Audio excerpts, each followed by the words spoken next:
दोस्तों तुम्हारा एटीट्यूड कैसा भी हो, कैसा भी, अगर इस वीडियो को देखने के बाद वो विनिंग एटीट्यूड नहीं बना तो सीधा डिसलाइक मार देना। पर अगर अच्छा लगा तो वीडियो को लाइक करके चैनल को सब्सक्राइब करके ही जाना। और एक रिक्वेस्ट, वीडियो को पूरा देखना क्योंकि ये वीडियो आपका एटीट्यूड चेंज करने वाला है। So let's start the video. दोस्तों एटीट्यूड दो तरह का होता है, एक विनर्स एटीट्यूड और दूसरा होता है लूजर्स एटीट्यूड। जब स्टीव जॉब्स और उनकी टीम आईफोन डिजाइन कर रहे थे तब उनकी टीम ने एक फोन बनाया जो कि साइज में थोड़ा बड़ा था। इस पर स्टीव जॉब्स ने अपनी टीम को इंस्ट्रक्शंस दिए कि इसे और स्लिम बनाओ, पर टीम का कहना था कि वो फोन को इससे ज्यादा स्लिम नहीं बना सकते। इस पर स्टीव जॉब्स ने साइड में पड़े एक फिश टैंक में उस फोन को डाल दिया। फिश टैंक में फोन को डालने के बाद उससे कुछ बबल्स बाहर आए और फिर स्टीव जॉब्स ने अपनी टीम से कहा, अगर इस फोन में हवा के लिए जगह है तो इसका मतलब है हम इसे और स्लिम बना सकते हैं। ये होता है विनर्स एटीट्यूड। और दोस्तों ये कोई पैदाइशी नहीं आता, यह हमें खुद डेवलप करना पड़ता है।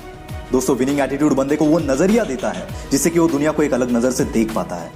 और इसीलिए जहां पर बाकियों को सिर्फ प्रॉब्लम्स दिखते हैं वहां ये बंदा अपॉर्चुनिटी खोज लेता है। एक बंदा था, वो बोलने में हकलाता था। उसका सपना था कि उसे एक्टर बनना है, पर उसके हकलाने की वजह से उसे कहीं पर भी काम नहीं मिला। पर जिद्दी बंदे ने हार नहीं मानी। इसने खुद का एक शो बनाया और उसमें वो बिना एक शब्द बोले सिर्फ उसकी हरकतों से लोगों को हंसाता था। और ये शो सुपर डुपर हिट हुआ। लोगों ने इसे काफी पसंद भी किया। अब तो शायद आप समझ ही गए होंगे मैं बात कर रहा हूं मिस्टर बीन की। अगर अपने अंदर की कमी की वजह से इन्होंने हार मान ली होती तो क्या ये दुनिया उन्हें अप्रिशिएट करती? कभी नहीं। दोस्तों प्रॉब्लम सबके लाइफ में होती है। जब तक आप जिंदा हो ये प्रॉब्लम्स रहेंगी, पर उस प्रॉब्लम को कैसे देखना है ये आप पर डिपेंड होता है। इसलिए सिचुएशन कितनी भी खराब हो उसमें अच्छी चीज ढूंढने की कोशिश करो, क्योंकि मेरा एक्सपीरियंस बोलता है कि प्रॉब्लम्स कभी अकेली नहीं आती, वो अपने साथ बहुत सारी अपॉर्चुनिटीज भी लेकर आती है। पर हमारा फोकस प्रॉब्लम्स पर इतना होता है कि हम उस अपॉर्चुनिटी को देख ही नहीं पाते। दोस्तों याद रखना, ये दुनिया उन्हीं लोगों को याद रखती है जो अपने प्रॉब्लम्स से लड़कर कुछ हट कर जाते हैं, वरना बाकियों को तो प्रॉब्लम्स खुद दबा देता है। जहां हम एक बार फेल हो गए तो हार मान लेते हैं, वहां इस बंदे को 30 बार जॉब से रिजेक्ट कर दिया गया था। और ये कोई हाई प्रोफाइल जॉब के लिए अप्लाई नहीं कर रहा था, एक वेटर की जॉब के लिए अप्लाई कर रहा था। फिर भी इसे रिजेक्ट कर दिया गया, पर इसके एटीट्यूड ने इसे हार नहीं मानने दी और इसने अपने हर फेलियर को एक अलग नजर से देखा, उनसे सीखता गया। और जिसे वेटर की जॉब के लिए रिजेक्ट कर दिया गया था, आज वही बंदा चाइना का सबसे अमीर इंसान है। क्या बात है ना, ये होता है एटीट्यूड का पावर।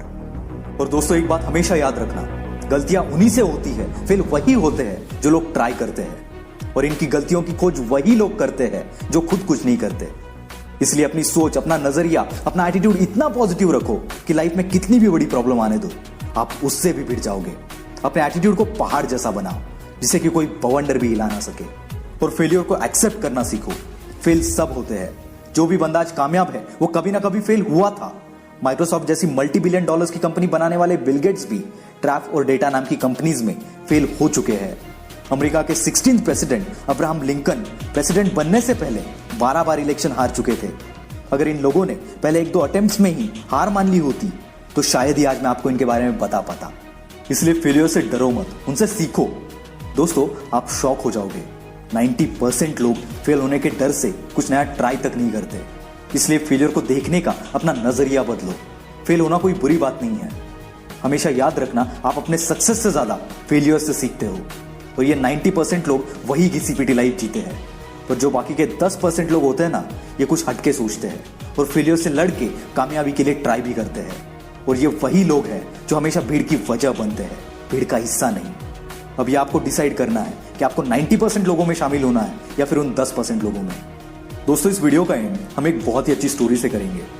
एक गांव में एक बंदा रहता था जो कि बहुत शराब पीता था। उसके 2 बेटे थे जो रोज उसे इस हालत में देखते थे। 10 साल बाद पहला बेटा अपने पिता की तरह ही शराबी बन गया और दूसरा बेटा IAS ऑफिसर बन गया। जब दोनों से भी उनकी इस सिचुएशन का कारण पूछा गया तब दोनों का भी जवाब सेम ही था। दोनों ने कहा, आज मैं जो भी हूं अपने पिता की वजह से हूं। दोस्तों यहाँ प्रॉब्लम तो दोनों का भी सेम ही था, पर उनके एटीट्यूड ने दोनों को अलग बना दिया।